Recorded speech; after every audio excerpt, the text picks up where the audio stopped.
Sorry, it's been a week, and I'm only about 15% sure that I'm Matt. I don't even know where I am right now. And we are your bearded brothers, and we are back in cyberspace, apparently, I think, with yet another sports podcast. Am I even awake right now? I don't know, man. I think this might be a dream. If this is a dream, though, television is sorely fucked up my brain. Also, if this is a dream, reality must really suck. Anyways, moving on from that sadness. Moving on from that sadness, let's rant. So, as we mentioned, the NHL Draft Lottery was held last week. And the Chicago Blackhawks will have the first overall pick, and thus will pick Connor Bedard. That's pretty much already established, unless they somehow get some sort of ridiculous package to trade that pick. I don't think that's going to happen. There's no way in hell they're trading that pick, because Connor Bedard is a generational superstar, unless they're worried about his size or something stupid. In which case, I would say, shut the fuck up and draft him. You're stupid. So, the first part I want to address to the fans. If you are a fan of this organization, you need to be ecstatic and fucking over the moon. This is a player that you're going to enjoy watching for years to come. He's going to make you forget Kane and forget Taves, and he's going to be the new start of your next big run to another championship, okay? That's how this is going to work. You should be ecstatic. You should absolutely buy tickets. You should go and see this kid while you can. You should absolutely buy his jersey, and you should support him in whatever way you possibly can. Now, to the Blackhawks as an organization, fuck you. You are one of the most horrible organizations that I can think of currently. You allowed a young man, maybe just fresh out of high school from the way I understand it, to be sexually assaulted by a video coach in 2010, and then you swept it under the rug because you wanted to win a fucking cup. And you did win that cup. And then that jackoff's name, who assaulted more young men, by the way, went on the cup. By the way, this is not supposition. He did jail time in 2014 for this. Oh, but you claimed no responsibility for it. Those individuals continued to work in the league, not the assaulter, but the people who swept under the rug continued to work in the league up until about 2020. You let it drag out 10 years, and then it took a lawsuit to get money out of you to help these people. Gee, and when the guy left the organization under a cloud of suspicion, you wrote him a recommendation, and he went to work for USA Hockey, and he worked with the under-18 girls team. Oh, and now that he's gotten out of prison, he did 2 years. He got out of prison. He works for a glass etching company in Michigan, where he works with college students. Interns. I mean, at least they're of legal age this time. Still makes it weird. Absolutely. I'm not saying it doesn't. So, Blackhawks. Fuck you. Blackhawks fans, hey, you need to be fucking excited. You should totally buy his jersey. And I'm not saying that as like a tongue-in-cheek, sarcastic, cynical thing. I'm being sincerely honest here. All right? I'm being sincerely honest. Look, you guys should be really excited. I get it. Your team did something horrible. Your team is run by horrible people. Well, ownership is pretty shitty, because you've had a changeover at both GM and head coach. So I get it, okay?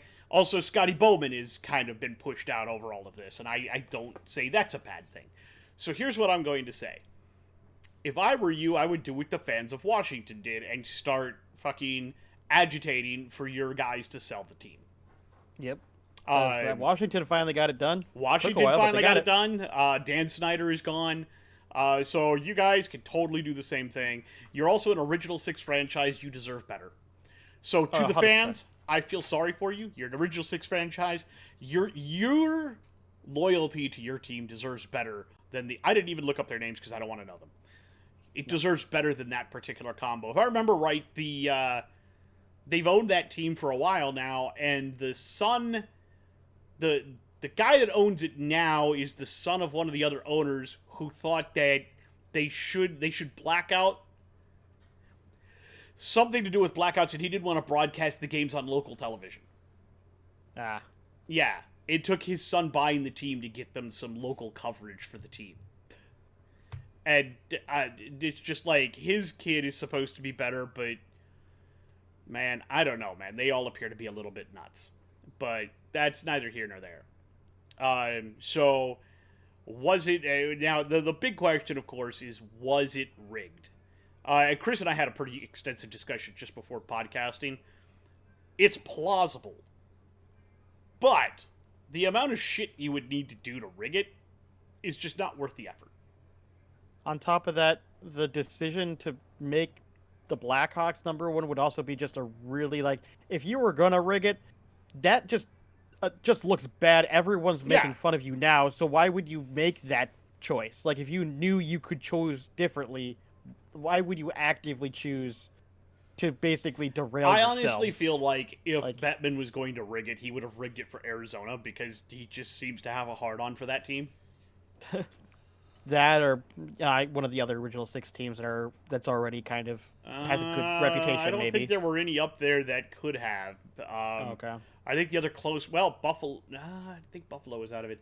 I think maybe the only other one that would have been interesting, because the Canucks had the lowest odds, but they were the last team that could have gone all the way up to 10, or from 11 to 1. They could have moved up 10 spots. So that would have also made for a Cinderella story. Yeah. But no, so your draft order is the Blackhawks, the Ducks, and then the Blue Jackets. I don't know what to say about all of that. I really don't. Could there have been collusion? Absolutely. There was a definite flub in the broadcast on the NHL Network, where the guy who was announcing the kind of talking about all of it and running down the picks after they flipped the cards. So they don't, unlike the NBA, where the NBA does the balls in the hopper and then you can see the team ball shoot out, the NHL does all of that behind closed doors, and then they come out with cards and they flip the cards over so they can show you the teams. I don't like that as much. I do think that makes people... I get that you could go from then 11 up to 1, or 13 or 16 or however many teams. It's basically half the teams are involved in the lottery, but you can only move up 10 spots. So you can go from 16 all the way up to 1. Not 16 to 1, but you can work backwards. So I get that. Instead of working down, you can work up to build suspense.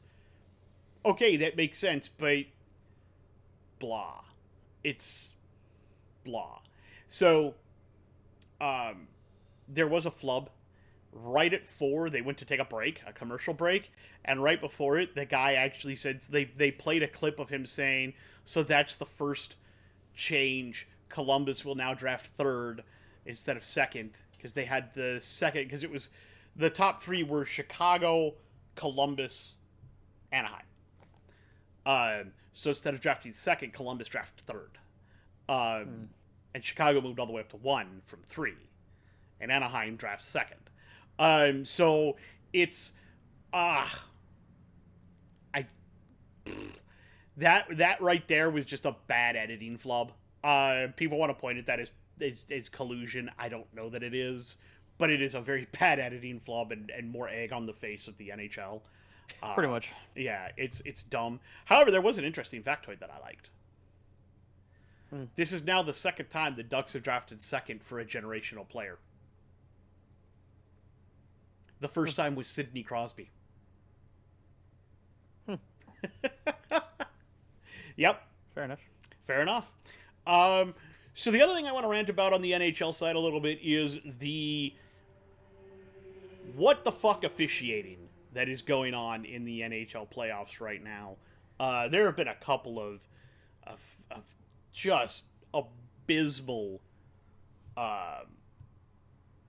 officiating performances. There was one with Florida and Toronto. There was a in the Toronto and Florida series. Sam Bennett injured Matthew Knies. Flat out injured him. Got purposely really tangled up with him and then took him down to the ice and he kind of crunched his head. I don't know how much of it was on purpose, but it was bad and Knies is out. They've had people get like Bunting got cross-checked in the head and they didn't do anything about it. They had another guy injured, Samsonov. I don't know that he got anything. That could have been an incidental play. And then let's not even talk about the rest of that. Let's talk about what happened in the game last night, or at least game 2 of the Oilers and the Golden Knights, where Pietrangelo got cross-checked in the face at the end of the first period by Evander Kane. And then Pietrangelo last night, well after the shot on an empty net goal, took his stick and karate chopped, like lumberjack super chopped, Leon Draisaitl across the wrists in a clear intent to fucking injure him. Now look, fans that are like Golden Knights fans or people that don't like the Oilers have been saying, oh, but what about this and what about that? Look, they should all be called, period. End of fucking subject. But this particular one was very egregious, and it was blatant attempt to injure. Like, other slashes, okay, maybe not. It's hard to tell. But this one, he had the stick literally facing, so the blade of the stick was down. And he came down from basically over his head. And he had more than enough time to notice that Draisaitl had shot the puck. And he skated towards him to do it. It's indefensible. And Draisaitl is indeed the leading scorer in the playoffs right now. It was clear intent to take out one of the other team's top guys. 100%. That's what it was. There's no question in my mind. As of this time, as of recording, we don't know if Draisaitl is injured or not. We do know that Pietrangelo has been suspended for 1 game. Tyson Barrie has also been suspended but not Tyson Barrie. Darnell Nurse has been suspended for 1 game. Because he instigated a fight in the last 5 minutes of the game, and by the NHL rulebook, that means you are automatically suspended the next game. Now, they can waive that and only issue a fine, but they have decided to uphold the rulebook in this case and suspend Nurse for the upcoming game. So, both Nurse and Pietrangelo will be out for the upcoming game. I feel like Pietrangelo should have gotten 2, but this is the playoffs. And what would have been 3 games in the regular season is 1 game now, and what would have been a game is now a fine, or what would have been 2 games is a fine, and what would have been a game is now just a penalty or even straight up legal. The NHL has a problem where they just do not call their own rule book, and they do not seem to care. Look, I get part of it is that you don't want to be the guy who blows a penalty that might be a little ticky-tack that gives the other team an advantage and thus alters the face of a game. Guess what, dude? That's your job. That's what you signed up for. If you don't want to do that, don't put the fucking stripes on. Go find a different line of work. End of subject. So, that's my rant about that. And now we get to move on to funny shit. Well, slightly funny shit. I think it's hilarious. I think we should address my other topic before we get to your funny shit. Okay, first. go ahead. What do you got? Because mine's still part of the serious tone, I guess, in a way. Okay, we got a serious tone. Oh, right. The punter. Matt Ariza. Yeah. Ariza. Matt Ariza. Yeah, he was drafted by Buffalo last year, and then he got let go due to a rather large scandal and citing that he was involved in a episode of non-consensual experiences with multiple parties and one non-consensual party. I think I did okay there without upsetting the YouTube algorithm. I think you did pretty good without upsetting the YouTube algorithm. Let's just say that it involves stuff that normally you would have to watch through your TV screen when it was doing the little blurry thing because you don't have the proper channels. Yeah. Anyways, so to put it bluntly, he was involved in not good circumstances, and so Buffalo didn't want to have anything to do with that. Matt claimed that he had no knowledge or participation of any type of knowledge of what was going on, but there was enough eyewitnesses that he was still involved in the investigation. In December, he ended up getting dropped from the case, stating that the prosecution was not going to charge him. They did not state why. Until recently, a couple days ago, it turns out that the reason why the prosecution will not be prosecuting him is because they got enough other eyewitness testimonies that stated that, and other evidence that basically stated that he was not involved in any way. He wasn't even there. Wasn't involved, wasn't there, didn't know anything about it. So it turns out that what he was saying originally, he was correct. So I know I've shit on him before because for when we heard about when way back when, I think it was way a while ago. But I shit on him because it sounded like that was a disgusting kind of thing, and how dare you, and that's just fucked up. So I feel like I need to apologize to him at least because it turns out that's not true. He was not involved in any way. I do understand Buffalo getting away from him because apparently the investigation must have taken a while. I mean, obviously we're talking from draft all the way to December. I mean, it took a long time for the prosecution to have to wade through apparently all the witnesses and facts before they even made a decision. So I can understand why there was some distances involved. But it turns out Ariza is clear of all charges. He wasn't involved. They didn't even, like I said, they didn't even charge him formally even. He was just talked to. Yep. So now he's a free agent. So anybody can pick him up now. I don't remember talking about him, but we've essentially addressed the fact that my memory is at best mud. Yeah. So if I did say anything about this young man, because I try to be as tempered as I can, especially about stuff like that. My usual take is I want to hear witnesses. Yeah. I want to find out what happens before I condemn somebody. Like the thing with the whole thing with the Blackhawks, that's past. Like that went to trial and he went to jail, so I can flat out state what I'm saying. But outside of that, it's like I'm kind of so the whole stuff on them, like we've mentioned but not condemned. The situation with Mixon and the intimidating or taunting or whatever the hell the charge is called. Menacing, the menacing charge. I feel like I've done a pretty good job of walking that line whenever we talk about Deshaun, because I know that there's a lot of people who have a lot of feelings on that. And then I feel like we do okay with that. We've talked a quick bit. We had a blurb about Brett Favre and the situation in Mississippi, but we have both not flat out condemned him. I want to see all the evidence. He's apparently suing the auditor. He's still suing Shannon Sharp. He dropped his lawsuit against Pat McAfee. Mm-hmm. Apparently realizing that McAfee was jabbing at him in fun. It was in jest. It wasn't. It was in jest. It was for entertainment value only. They probably talked to each other and they did. Apparently, my understanding is they had a conversation wherein McAfee made it known that what he was saying was more or less in jest and for entertainment use. Yeah. And Brett understands where he's coming from. Yeah. So I'm very interested to see how that lawsuit goes, because that will either confirm that Brett Favre is not a nice person, or it will confirm that the auditor's office went after him for no reason and they're trying to get money out of him or something. I don't know. They're trying to get like a big. They're trying to get something out of him for it. And I don't know what that is, but that's why I try to we try to walk that line here, because the news cycle today is so be first, and sometimes when you're first, very you corrosive, get shit wrong. I would say.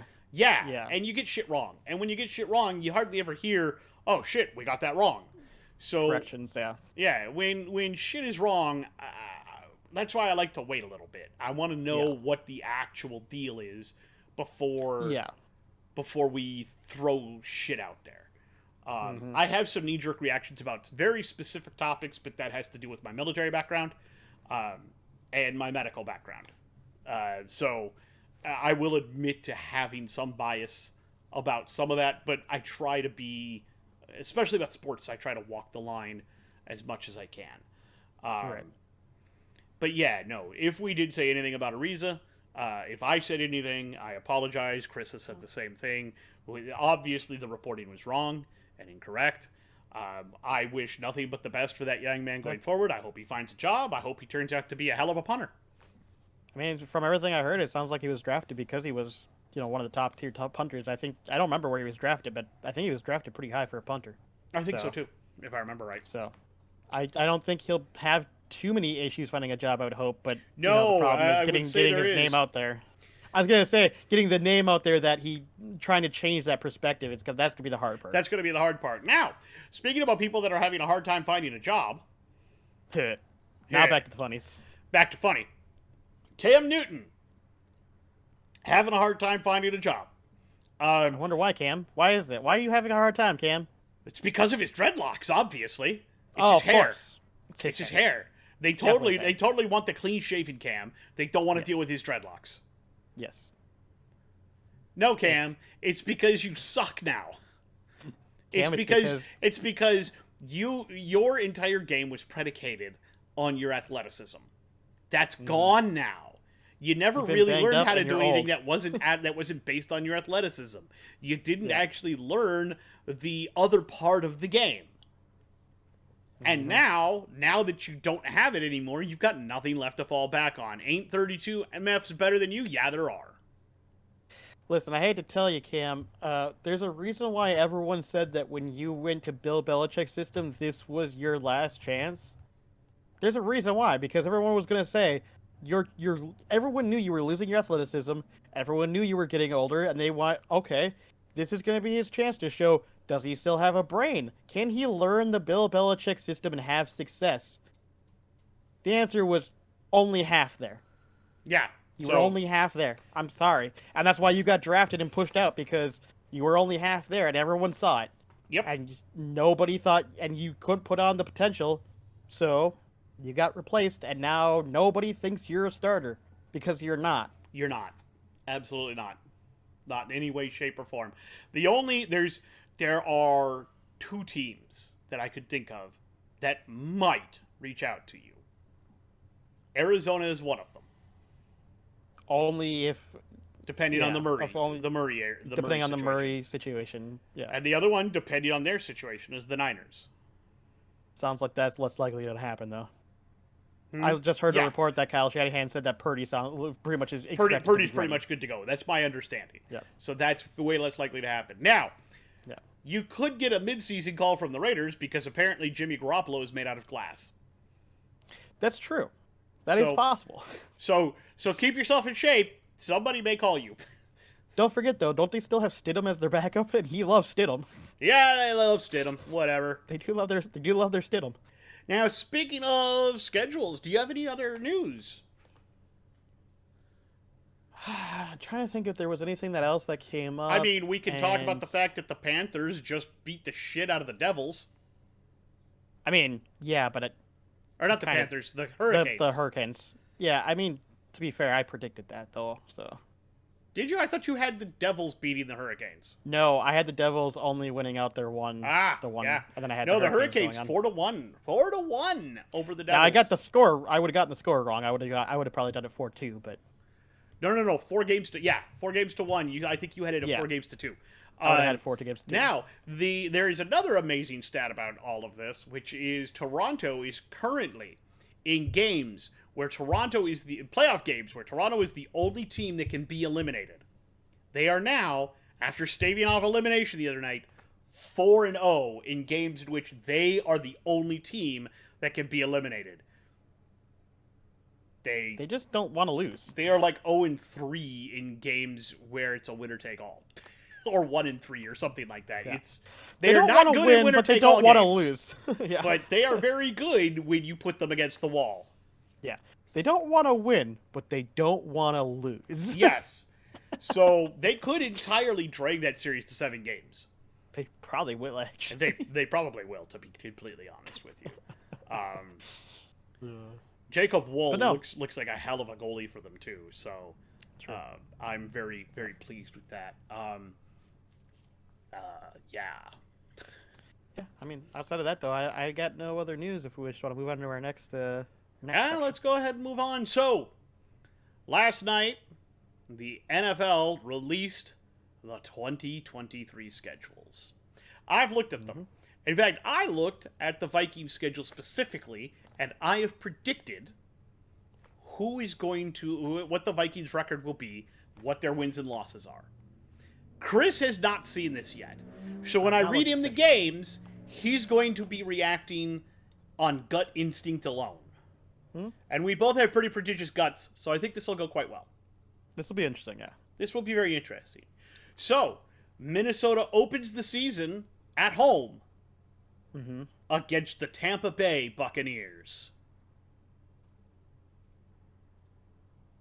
You know, I think that's a dub. I think that's a dub. It's gonna be close, but I think that's a dub that can be won.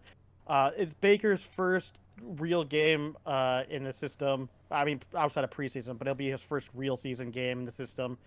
And while he's okay, I don't think that's very impressive. Their defense is pretty good, but I think with the upgraded offense, yeah, I say that's a dub, but it's gonna be close. I also give them a dub. My little blurb is, the Bucs ain't last year's Bucs. Should be a pretty soft way to open the season. Mostly. I'm gonna give us a win there. Yeah. The following week, we travel. Excuse me. Sorry. To Philadelphia to face the Eagles. That's an L. That's just an L. Yeah, I literally said L. It's the Eagles. It's the Eagles. It's an L. Unless, so I want to redo these right before, right after the preseason. I was gonna say unless the preseason looks amazing or injuries or yeah, exactly. Then we're back home the following week, and we host the Los Angeles Chargers.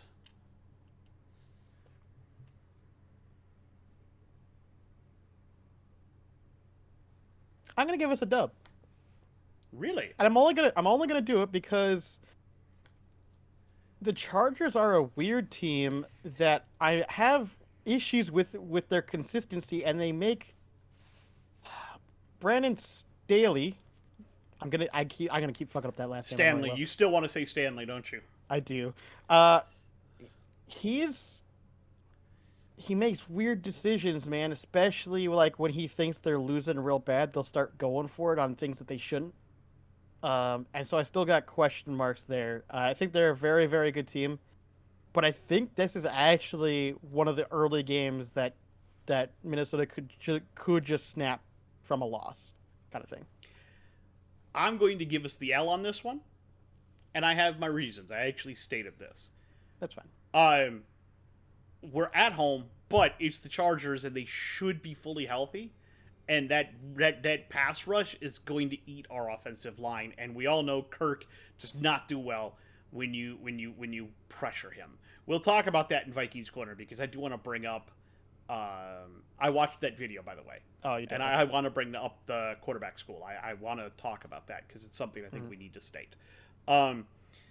And their new three-headed passing attack should shred our secondary, which is probably one of the weakest links on that defense. Maybe, but that's why I want to wait until after preseason because we do have some new talent there, and I want to see how that looks. So there is that, but that passing attack should just eat us. Now, this is also contingent on whatever the fuck they do with Austin Eckler.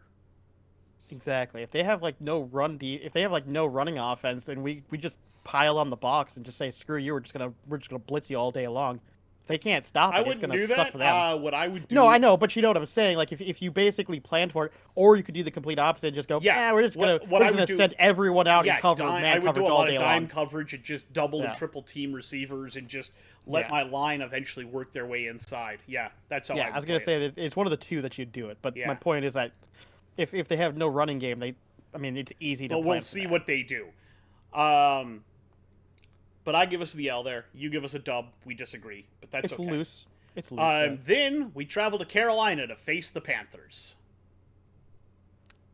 Okay, it's a new Panthers, but they will be running a rookie QB. There's still question marks on what he'll be able to do there. He'll still be trying to flex himself. This would be a good place to get a W for us because we don't want to lose to a rookie QB. I know that he's going to be really good, and I know that they have a lot of talent still there. but this would be a place where I think we can get a dub on. I would go ahead and I'm going to give us the L. Adam Thielen revenge game. I think he's going to come out and play ridiculously well against us. He's going to talk about whatever schemes he can still remember that they may or may not have changed. I would if I were him. The Panthers have vastly improved themselves, and we have to play in Carolina. True. I don't like it. I think it's and the idea of looking at it as a rookie QB, I think that's a trap game. It kind of like, listen, I know it's going to be a tough game. It's going to be a high level rookie QB, but it's still going to be a rookie QB. It's one of those games where that if you're going into it as KOC does, he should be planning on it by doing what Bill Belichick does to rookie QBs, and he's going to try to rattle them. And that's what they should try to do. And if they can successfully do that, that can be a dub, but it could easily end up being a loss. All I'm saying is that's a game we should win. It's a game we need to win. It's a game we might not win. So it's a loose W, but I'm still giving it a W. Gotcha. The following week, we're back home. And we host the defending Super Bowl champion Chiefs. Yeah, as much as I want to give a W, that's going to be an L. No, that's an L. Yeah, I literally only wrote 2 words. Yeah, no. It's the Chiefs, man. It's like the Chiefs, the only way we win that is if we are actually playing really, really well, or they just have injuries all over the place. Or they have injuries, yeah. The week after that, we travel to Chicago to face the Bears.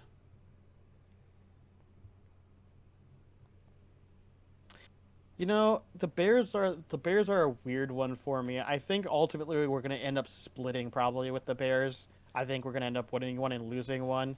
I think this is probably the one we'll lose because it's at the Bears. And I don't really have a lot of faith there. Though we could still win, it'll be probably close. But the Bears did improve. I think this is probably, if we're going to lose to the Bears, this is the one we're going to lose. I went ahead and gave us the dub. I have no faith in the Bears right now. They're better. That's fair. I think they're going to win some games, but I have no faith right now in the Bears as a whole. I say we win that. I say we win it hardcore. That's fine. I think they're toast. Yeah. Like I said, if they're going to win on us, this is going to be the place they do it. Yeah, I agree, but I'm going to give us the dub. Fair enough. The following week, we're back home, and we host the San Francisco 49ers.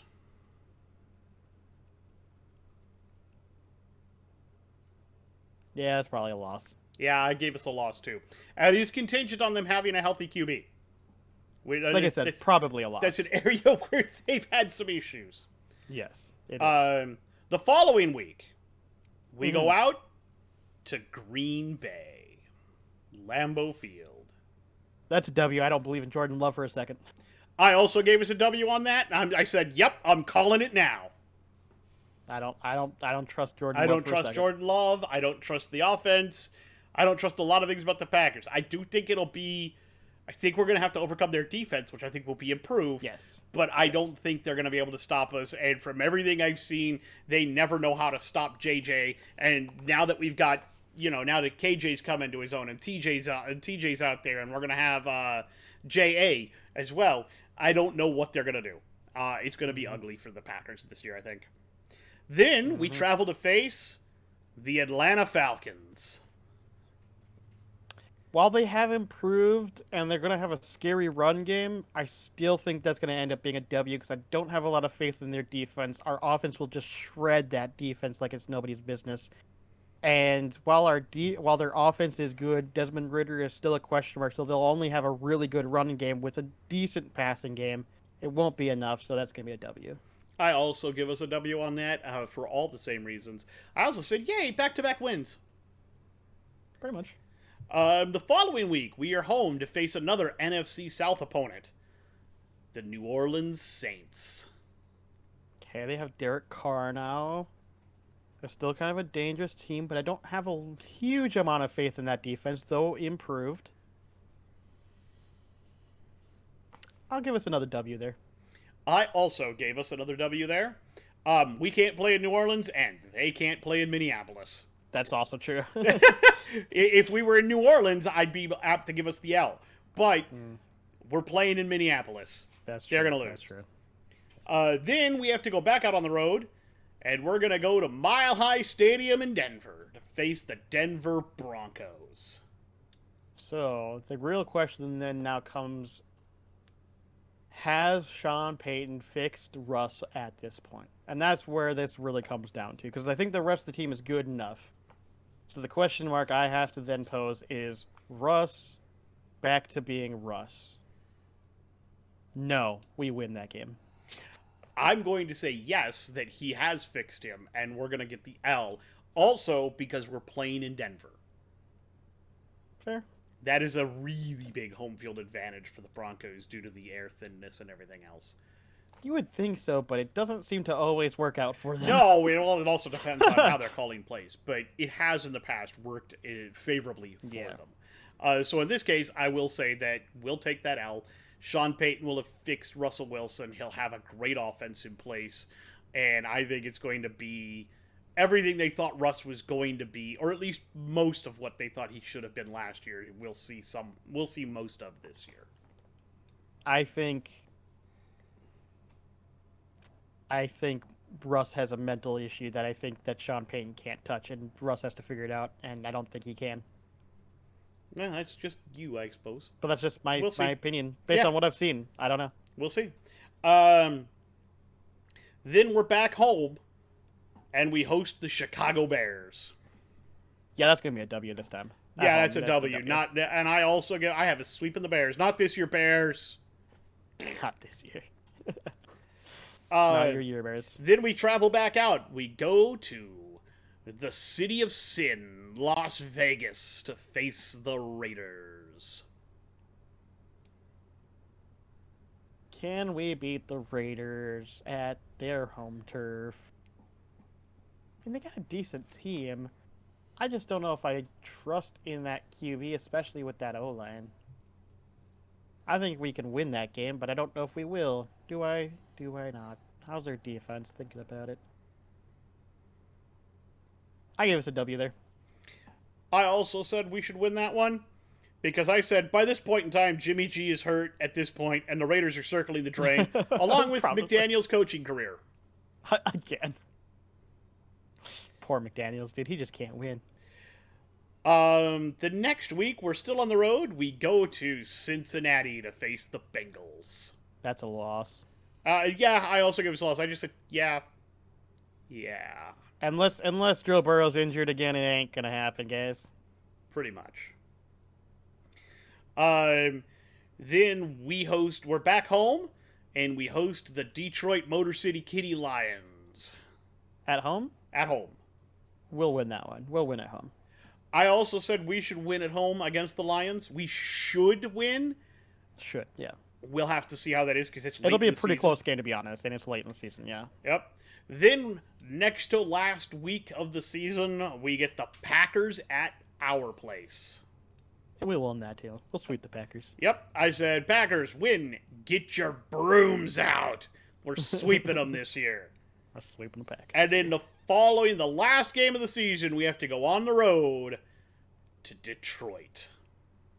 We're not winning that one. Yeah, I said we're going to lose that one.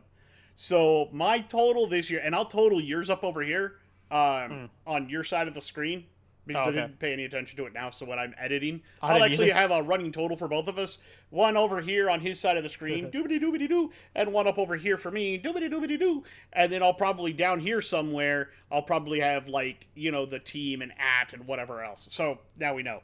But our total record that I have it at is 9-8. We have a winning season, but that's not good enough to make the playoffs. I think, based on my remembrance, I think I had us winning maybe one or two more games. I think you had us at 10 or 11 wins. Yeah. So, still on the verge if making the playoffs. It's going to be right in the bubble. I'm a little more cynical about it than you are. Yeah. And part of that has to do with Kirko himself. I'm not overly thrilled. Yeah, I'm still worried about succession plan. I mean, obviously we did pick up a guy in the 5th round, but he is. We all know that's a developmental talent, right? That's gonna come down to how does he look at the end of this year. Yeah. If he's not looking like he's going to develop, then we need to draft somebody right away. Yeah, 100%. And I don't know, man. I'm concerned about it. I'm concerned because we could have gotten somebody else that maybe could have been more ready to go, but at the same time, they didn't want to pull the trigger on that person. They didn't want to pull the trigger on Will Levis.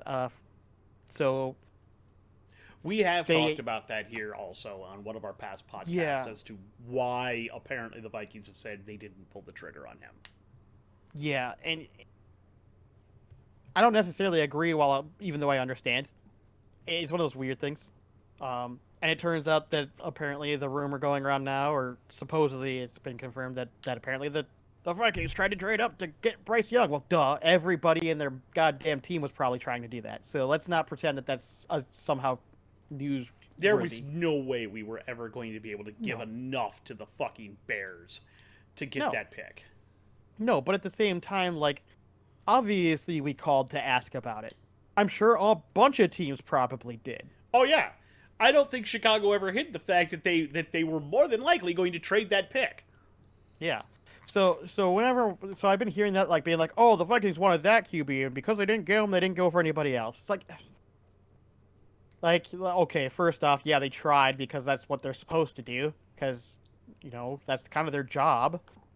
Secondly, no, that's not why they didn't pick somebody else. It's just because they obviously didn't have the same faith in Will Levis that some of us else did. So they obviously saw something they didn't like, or they interviewed him. I'm imagining they probably talked to him, so something either maybe in the interview came up that they didn't like. Who knows? Something happened.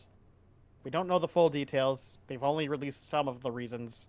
Doesn't really matter. Now, point being, I'm just concerned about succession plan with Kirk because I'm sure, as we're going to get into, I have issues with Kirk as a QB. We've all talked about this, but I think me and you, have both recently watched a video that did a really good job at breaking down our issues with Kirk. Mm-hmm. I was also going to point out that it did come out that if they had not managed to get Lamar under contract, the Ravens were strongly considering taking Levis. Yes. Which is something that I would not have been against. You do need receivers, but you still could have picked up a good receiver in the second round as well. I would not have been angry if you could have made that work. Yeah, if you did not think that Levis was going to fall to you, or if you did not think that Lamar was going to re-sign and you still didn't have him under contract, grabbing Levis would not have been bad. Even if you wound up re-signing Lamar, having Levis, having him so that you could either trade him after the training camp or trade off Huntley, either one of them, because somebody would pay you for either one. Yep. That's still good in my book. Right. That makes sense. So, all of that being said, I just thought that was also interesting. Also, speaking of drafts and QBs, I do want to bring this up on the podcast because I thought it was a funny little blurb and a factoid and a stat. Despite having never won a Super Bowl, the San Diego Chargers have drafted 2 quarterbacks that did win Super Bowls. One of them was Eli Manning, and the other was Drew Brees. There aren't very many teams that have done that, but I do find it funny. It is pretty humorous. It is humorous to me. Yes. Anyway, that kind of being said, all right. So I suppose we should probably get around to talking about what we're talking about with the video. Wonderful quarterback who played professional football, played for like 10 teams, was mostly a backup in his career, has a YouTube channel called QB School. I highly suggest looking at it. It's very, very good. Somebody tried to downplay his analysis by saying, he has more interceptions than touchdowns. You know what my response was? He threw more touchdown passes than you ever have. Pretty much. So just because that you think a guy sucked in the NFL, guess what? For 99% of us, he made it further and did more than we ever did. Exactly. Sit down, shut up. All right. But he pointed out, he went over the ill-fated wild card game against the Giants. And he pointed some things out. First off, he did point out that Cousins has a hell of an arm. And as a pocket passer, he's a hell of a quarterback. There were a couple that he pointed out. He pointed out one that was a completion to Thielen where Cousins couldn't even get his feet set because of the rush. And he fucking still managed to do a rotation of the body and get the ball with enough force to get it upfield to Thielen. Which, by the way, when I watched that back, like, watching that from the behind angle where you literally see he's not on his feet when he makes that throw, I was like, okay, that's a pretty impressive throw. Yeah, exactly, 100%. And then he talks about how accurate Cousins is on his throws, which 100% I agree with. He doesn't throw a lot of interceptions. He puts the ball where he wants to put it. Where he talked about that throw where he hit JJ with it, and he protected JJ from the guy coming down. He broke down a pass to JJ that should have been a touchdown, but Thielen screwed up his route. Potentially. Well, Thielen, it's probably, I think from my understanding of that entire route, Thielen had the choice of making certain routes, and he decided against one route for whatever reason or another. So he might not have recognized the play, or he might have made a mistake. We don't know for sure. Essentially, Thielen should have been looking and seen that it was man coverage, and so when he saw the guy, because he pre-snap motion, and then set, so he knew that there was a guy that followed him across the field that he should have recognized. That's man to man. That's man to man. Then when JJ starts in motion and they hike. Because JJ's going to cut, he should have marked the other guy coming across and then run a route to get in front of him so that his coverage guy would have forced the other guy to take a more circular route, bubbled him up a little bit more, and then you've probably got JJ on a touchdown there rather than on the 1 yard line. Basically would have forced the defender to move a little wider rather than a straight beeline, which then would have made it impossible for him to reach JJ before he got to the touchdown. 100%. Overall, Cousins did... Minor mistake. Really not that big of a deal. No, really. not all that big of a deal. A lot of good moves, too. Like TJ, when he caught that pass that got us the first down on 3rd and 3 down into the red zone, he followed another receiver's pattern. They both cut up the same pattern, and then TJ cut off, and the other receiver went another way. It made it harder for the DBs to know who was going where. Yeah, they had to figure out which one was going to cover who. Classic Kevin O'Connell thing as well. He likes to do that. Confuse them for just a split second, you know? Yep, yeah. Confuse them for just a split second. And Kirk's fast enough to get the ball out. Now, what we did note, and what he noted about Kirk, if you pressure Kirk at all, he'll check down. In a heartbeat. He won't try for another read. He'll just check it down and be done. He doesn't like to move. He doesn't like to get out of the pocket. He doesn't want to extend the play. He can't. He's not good at that. He's not good at creativity. Yeah, he's not an improviser. He's not an adapter. He's gonna play. He's gonna play the call as it was called, and that's it. And if he's forced to have to check down because he sees nothing or throwing the ball away, he will, or he'll even sometimes just take a sack. And on that final play, that is more or less what happened. Now, people have said, "Oh, he was too under pressure." Dude, he made his first read up to JJ and that was gone. He felt the pressure and immediately checked down rather than shifting his gaze real quick right to left. He had KJ open in the middle. You had KJ wide open. KJ was open. Enough time. You had more than enough time to hit KJ on that play. Now, the risky play would have been trying to hit Thielen, who sprang free right at the very end as you started throwing the ball to TJ. Yeah. You had enough time to see KJ. You could have hit him. That was the safe option. Now, he didn't throw it all on Cousins, though, and this is something I wanted to talk about, because I like that. He said that the play call, the design, was bad. Because he didn't have a problem with calling a route that doesn't go past the sticks there. But the route that they called and they ran wasn't designed in any way, even after the play, to get a first down. And because of that, that check down that Kirk's probably going to use at some point is a bad check down. It's a bad play call for that situation. Rather than having the play that they ran for TJ, rather than having that be the route, if you take and you short under him and drag him across, basically you give it like a short underslant. Yeah. You give him the chance to catch the ball on the run and potentially be able to turn upfield and make something happen near the sideline. Try to make a play for it. Yeah. Yeah. The way that you had that route running, he couldn't do that. Right. So it was overall, it's not 100% on TJ or on Kirk.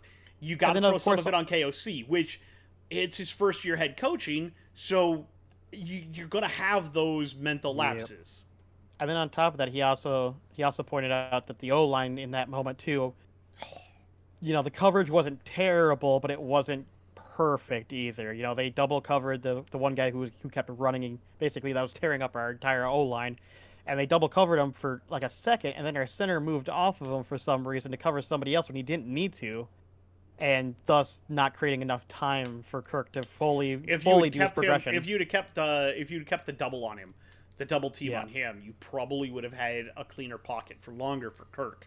Yeah. So again, not that it wasn't clean enough where he couldn't have made that throw previously, but if you'd have kept it cleaner, he might have been able to hit Thielen. It's just a point. It's just a point to make that again. It was not just Kirk. It was also on the O-line. It's also on the play design. However, with that all being said, our big issues with Kirk comes down to the fact that he is a pocket passer. That's all he is. And while that is great in, if we were playing football 15 years ago, but we're not.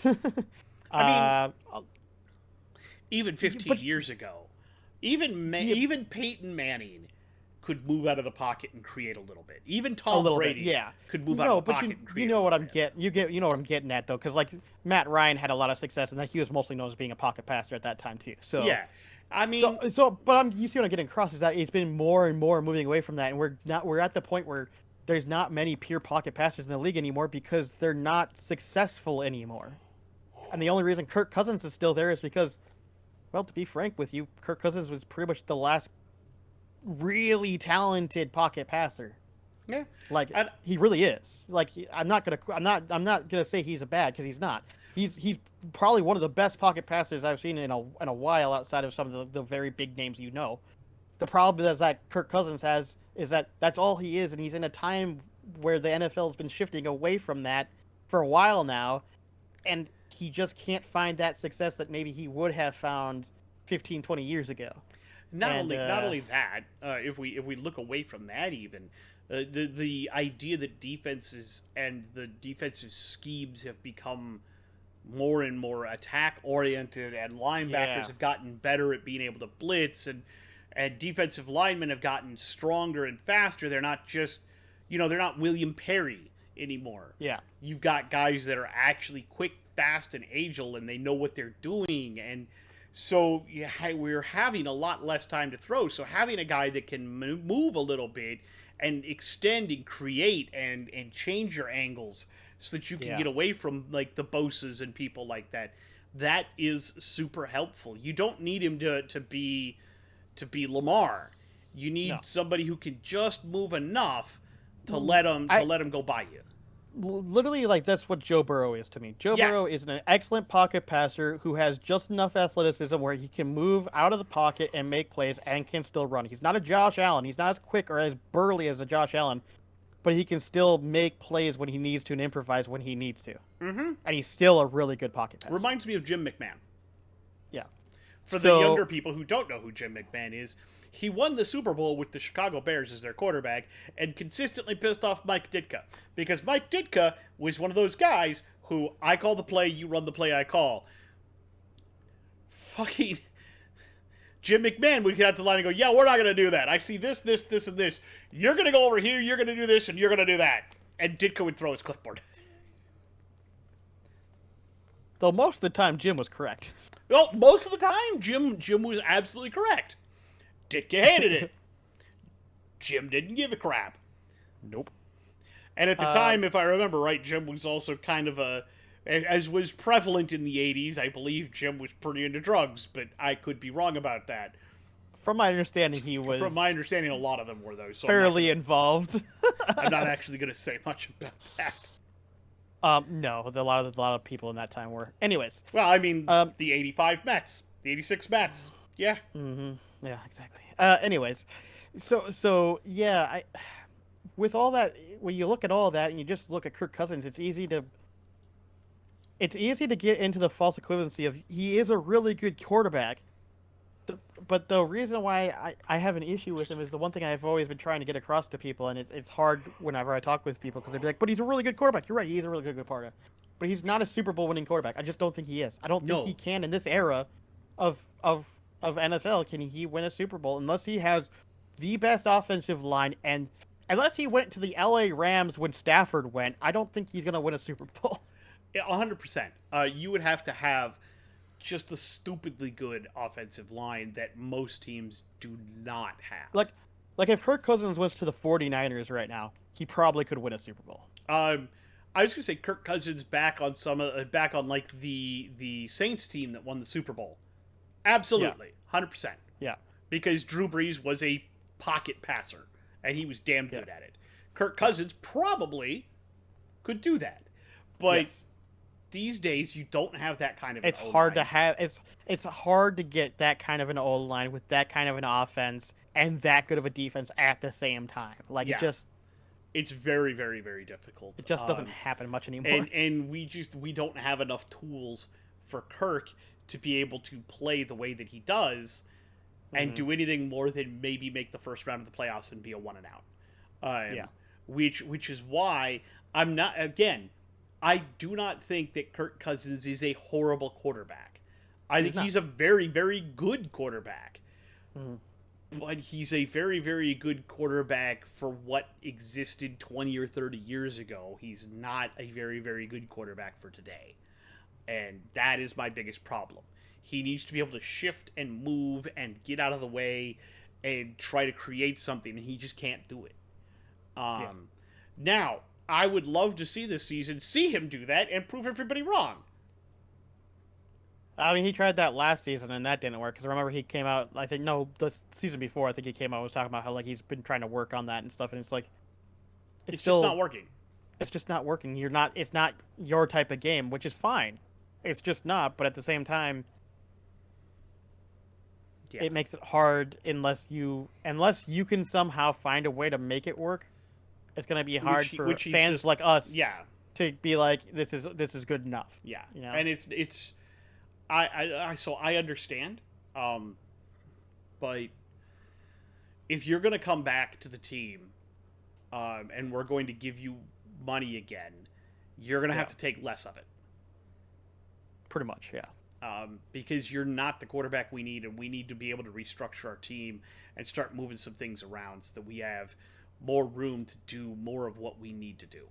Yeah, because if we're going to keep him long term, he's got to take less money so we can get a better offensive line around him. And if he refuses to take less money, then he can't keep him around. It's just that simple. It's that simple, exactly, 100%. Like I said, I have this at 9-8 this year, which is not good enough to get a top 10 pick. I wouldn't think. But it does probably put us in the top 15, top 20. Yeah. So we might top 15 might be able to give us room to move around and trade. Depending on what we do with both our edge rushers and of course Cook.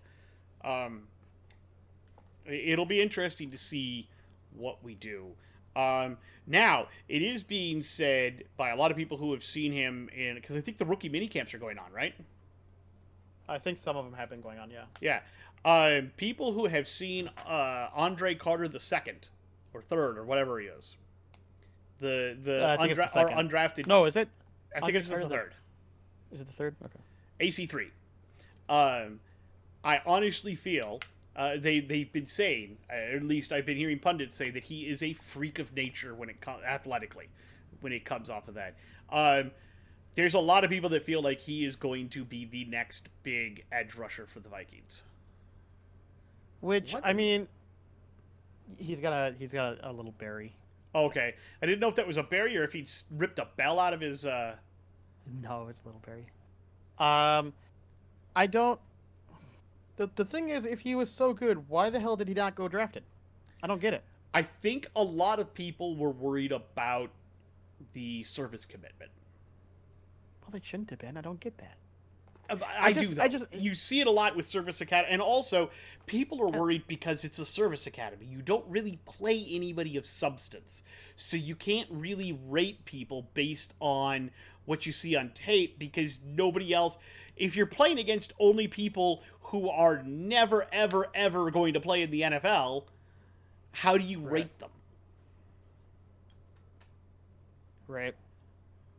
I know what you're saying. It just feels weird that that we were the only ones that offered him a I guess I'm just confused that there was no other teams that would seem to be anywhere interested. I don't know. I think I think it's going to work out well for us, to be totally honest. I'm really high on that guy. I don't know. I just have concerns until I see the playing. I'm just a little concerned. That's all. Oh no, I firmly agree with what you're saying, and I completely get being concerned and trying to be a little bit. Like if he turns out to be the next big deal, great. But I don't want to assume that's going to happen because the last thing I want is to assume that and start looking at potentially trading one of our edges that we have now because we could. No, and I don't think that'll happen until preseason, until we see some stuff out of him preseason wise. Yeah. But anyway, I think that'll be interesting. Do you have any hot potatoes? I mean, not really. I mean, I didn't really think about it. I thought of at least one that I wanted to run by you. Oh, all right, go ahead. Maybe the Lions are going to have double-digit wins this year? I haven't looked at their schedule. You want me to go over it real quick? I was going to say I'd have to pull up their schedule and just I got look it. at it. I totally got it. Ooh, hold on, what's that? That's something I'd like to do at some point is going over schedules at some point. There you go, breaking news. Harris Group finalizes deal to buy Commanders.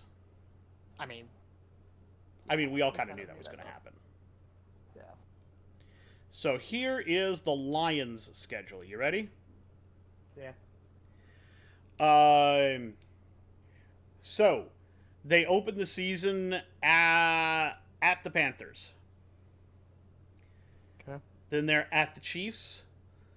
Then they host the Seahawks. Then they host the Falcons.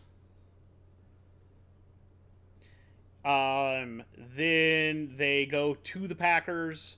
Then they host the Panthers. Then they go to the Buccaneers. Then they go to the Ravens. They host the Raiders. They go to the Chargers. They host the Bears. They host the Packers. They go to the Saints. They go to the Bears.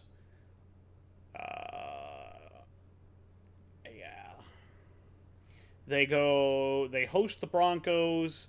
They come to the Vikings. They host the Cowboys, and then they host the Vikings. Based on that, I literally have them just going double digits. I have them at 10. I think I had them at 11 or 12, but yes. So I think, yes, they can go double digits, but it's going to be tight.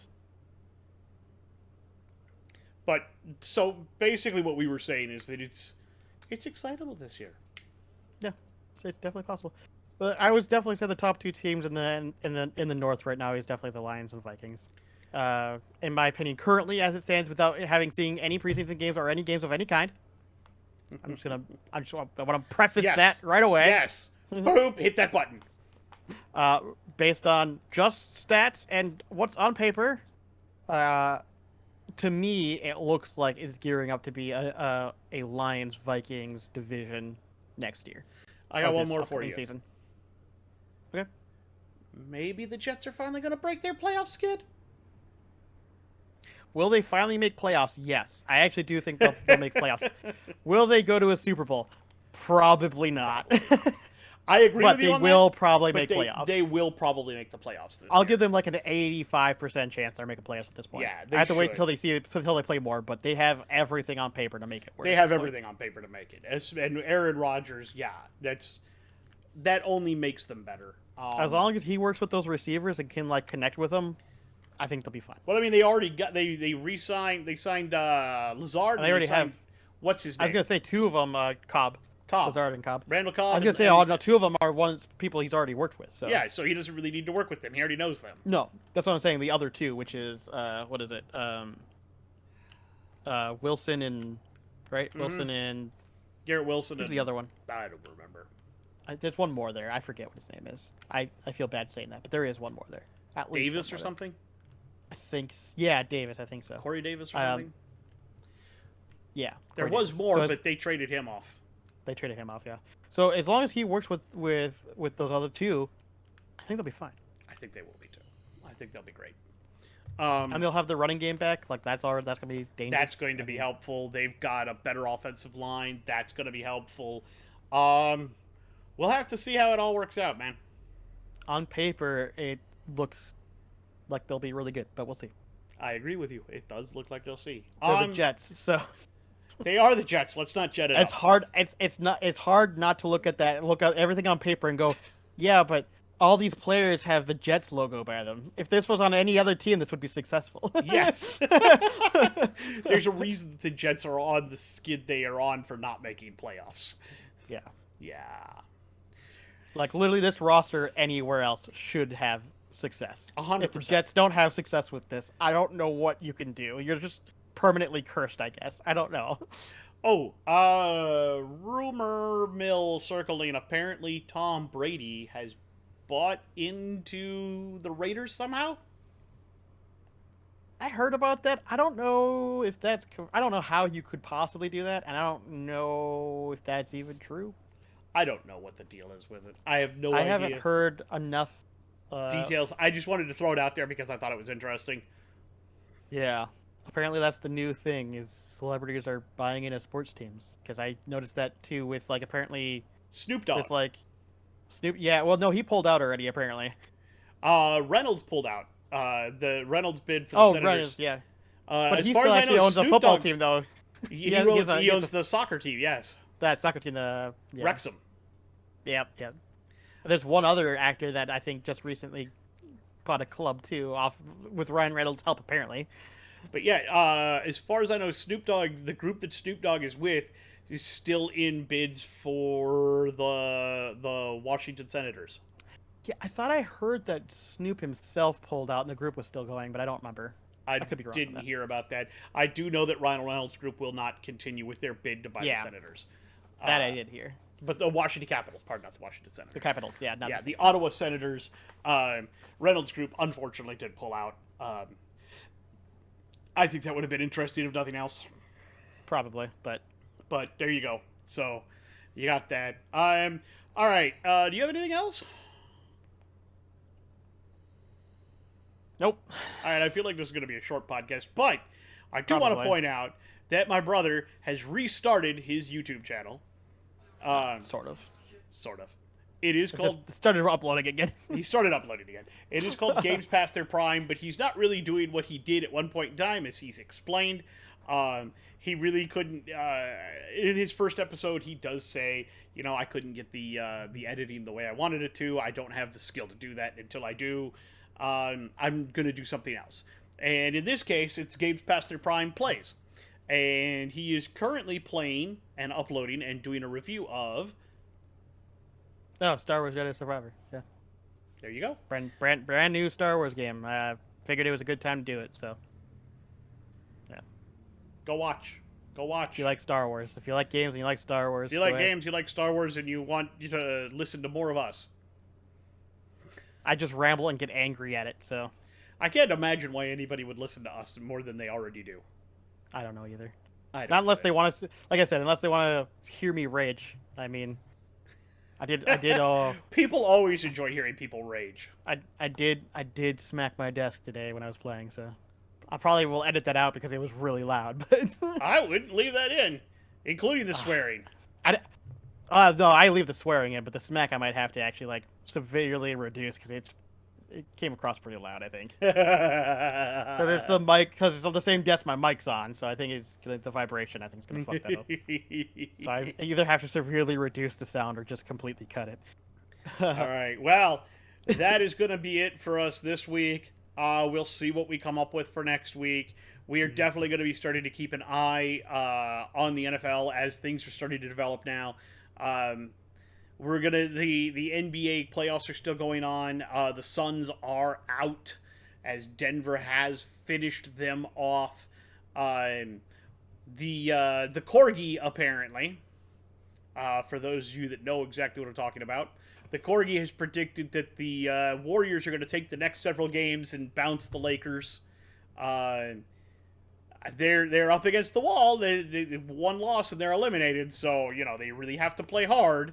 But if the Corgi's right, a lot of people are going to lose their minds.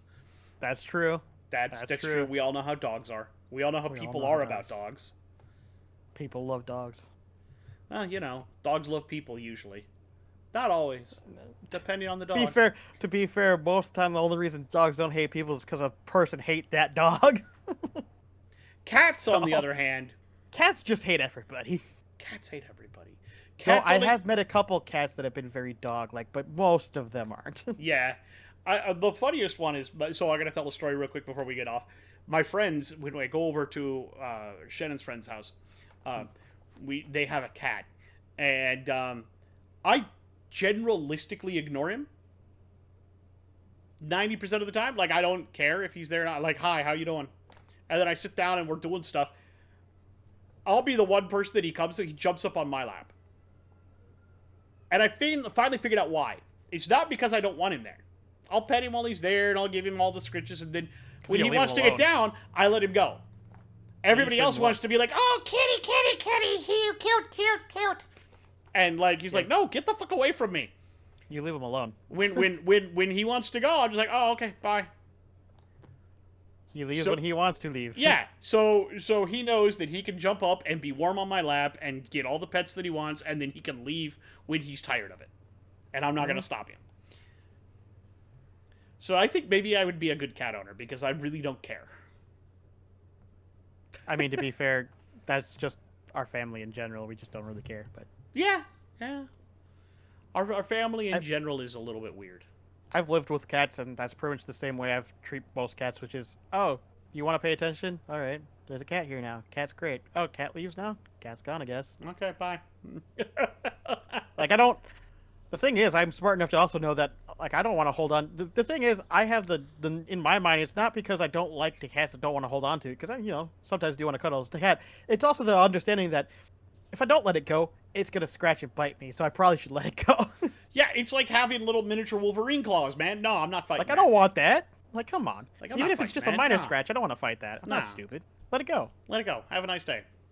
It's a lot easier to just be like, oh, okay, I had my attention with you now, you can leave. It's a lot easier than trying to fight it and then getting scratched for it. What? Yeah. So. Anyways. All right, well, we're going to end it up here. If you like what we do, give us a like. If you don't like what we do, give us a like anyway. Fuck you. Fuck you. Go ahead and subscribe to us if you can. Turn on the bell so that you get the notifications about us. And share us around with your friends that you think might like a couple of foul-mouthed morons. In the meantime, we'll tell everybody. Velociraptor. Velociraptor. Velociraptor. So, I'm gonna help myself. I'm sorry. Yeah, you're fine. What we'll tell everybody is we hope you have a wonderful week. We'll try to see you again next week. I am going to try to do another trade dissection video because I have the subject in mind. I just need to do the research now and write the script and record it and edit it. So basically, I need to do everything but come up with do everything, yes. In the meantime, stay awesome, be safe, stay bearded.